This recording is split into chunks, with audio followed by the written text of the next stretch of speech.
I think it's fair to say that there's a great many maladies and crises facing the people of the West right now. One of them is most certainly the issue of the mental health of young people, which I believe has been negatively impacted by decades of social engineering, the breakdown of the family, disruption of gender relations, promotion of degeneracy, a loss of spirituality, the loss of a shared identity and community for people of the West, promotion of mindless consumerism and hedonism, the devaluing of our culture, extremely unfavourable socio-economic conditions, and most definitely a sense of atomization, deracination, and a loss of meaning. Now, all of those contributing factors and more need to be addressed individually in order to enable the wounds of our civilization to heal. But today, I want to focus on the quality of role models for young people in our culture and storytelling, or indeed the lack thereof. Ultimately, the heroes in our fiction can be, in some ways, reflections of the values, virtues, morals, ethics, and beliefs of our societies. We want to create aspirational characters that young people can relate to and see themselves in. We need stories for these characters that explore morality, personal responsibility, self-sacrifice, self-reliance, duty, honour, and that clearly define right from wrong and good from evil. Characters who children and or adolescents want to grow up to be like. Obviously without the superpowers, of course. And I think, for a long time, that's what we were getting from mainstream entertainment. But of late, the quality of fictional role models has been lacking. Case in point, the character of Thor from the Marvel Cinematic Universe. The first Thor film is a classic coming-of-age hero redemption story. It begins with Thor, due to become king, arrogantly defying his father Odin, causing a battle with the frost giants in their domain, Jotunheim, thus contributing to the end of peaceful relations with Asgard. As a result, Odin punishes his son, stripping him of his godly powers and banishing him to Earth. Now he's unable to even lift his own hammer.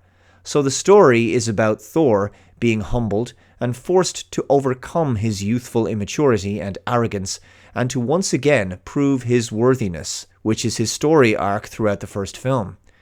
This kind of story is especially good for young boys because it's a great metaphor about growing up and discovering what it is to be a man. And indeed, learning that you're not owed anything in this life. You have to work for it. You have to prove yourself. And you cannot be ruled by arrogance, anger, and ego. You must learn to master your emotions. You cannot expect to make a positive impact in the world until you have learned to master yourself and your own inner demons and failings. You must also learn humility, compassion, and wisdom. And I suppose you could also include the importance of honouring one's father. The story is very much about personal development and tempering of youth.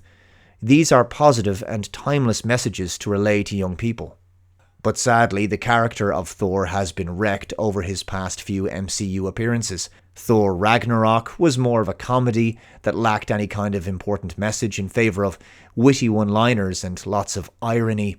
Endgame turned the character into a comic relief, the butt of the jokes, an overweight, drunken, emotional wreck. He was just a sad shadow of his former self and reduced to being the butt of the jokes. And Thor Love and Thunder saw the character not only emasculated by his former love interest, but he's sort of infantilized, once again having to find himself and discover who he is, despite being an ancient god with enormous life experience. And yet, he now appears to be, like many young adults these days unfortunately, stuck in a state of arrested development. And of course, nothing can be taken seriously anymore in these films. Everything is a joke now. Everything is about irony, quips, banter, and one-liners. Nothing is sacred. Everything is mocked. And so no important issues or serious themes can be explored in these kinds of films.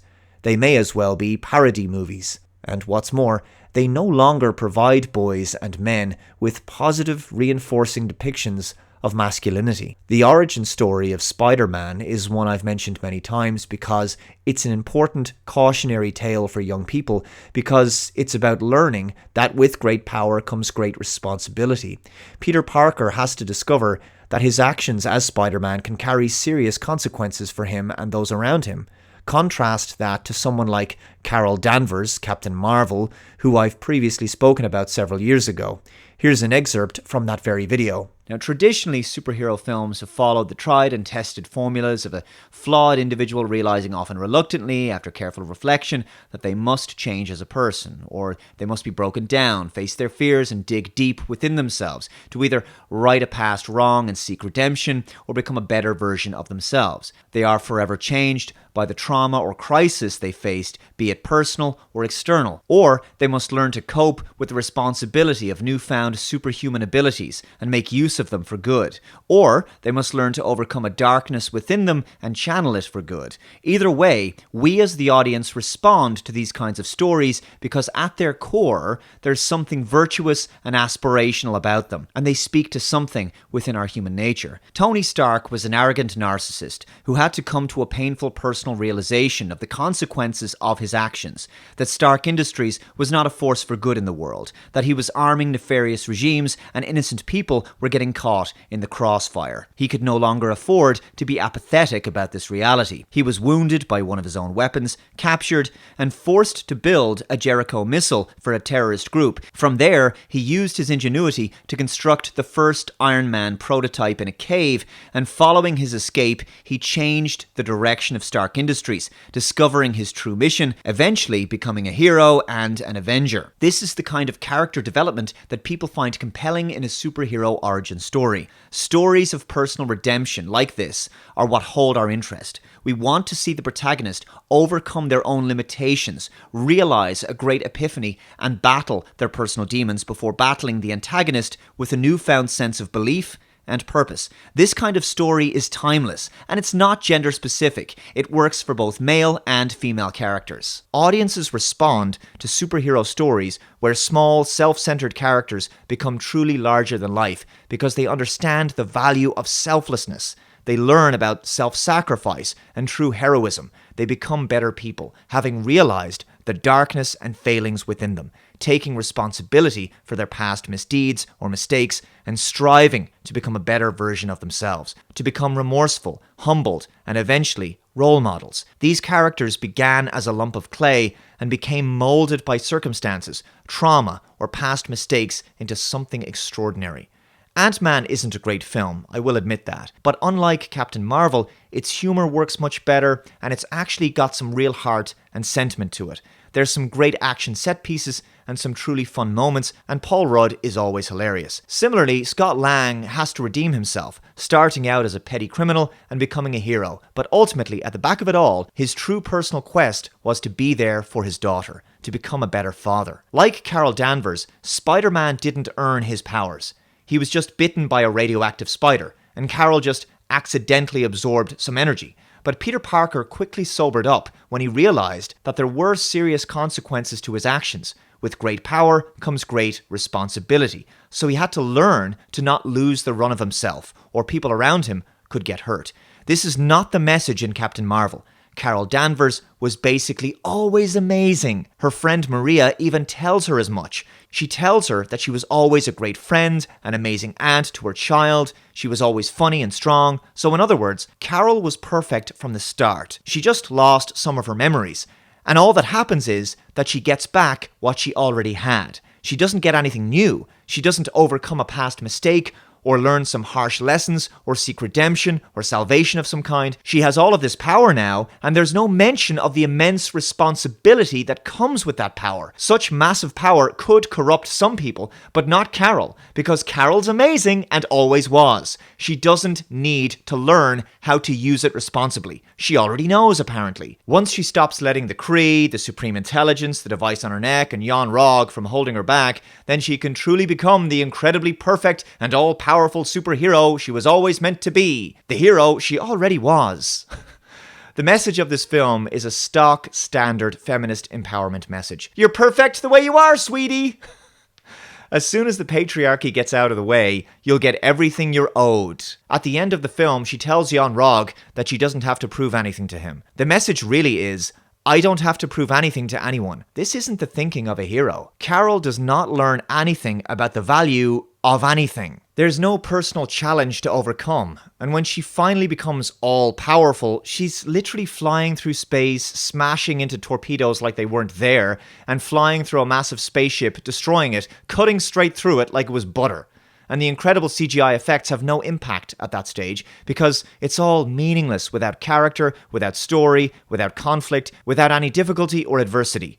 At a certain point, there's no challenge in it. The message is simply, she's being held back, and once she stops holding back and the oppressive forces keeping her down go away, she will be absolutely perfect and unstoppable and can do no wrong ever. And she'll know how to wield her powers.